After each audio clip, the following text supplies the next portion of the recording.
Hey guys, today I'm going to teach you how to make marshmallow vodka. This is amazing. All you're going to need is a bottle of vodka here. I use Absolute when I'm infusing. It just seems to work the best, honestly. In addition to the vodka, we're going to need some marshmallows, of course.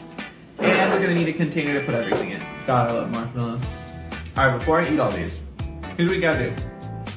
You don't actually have to rip these apart, but it's going to make the process go by a lot faster. I want to do this in 24 hours. And if you just put the whole marshmallows in, it takes a while to break that outer skin. And honestly, you're probably going to want to rip out at least 5 marshmallows. I like mine a little bit sweeter, so I'm going to do 10, but anywhere in that range should work. Anything more than that, and it's just going to be like a syrup. Just go ahead and pop the top on there, and just shove that away. Make sure it all fits. Perfect. And just to get it started, I want to shake it up as much as possible, although I didn't leave a lot of room with all the marshmallows I put in there. And then we're going to leave this bad boy alone for 24 hours. Hey guys, it's been 24 hours. It's time to see what happened with the marshmallow vodka. So the first thing you're going to want to do is grab a spoon and get rid of all the marshmallows you can with just a spoon. These are the easiest, and then you don't have to waste time with the strainer. I know it's not going to be any good, but I kind of want to try a marshmallow. That wasn't as bad as I thought.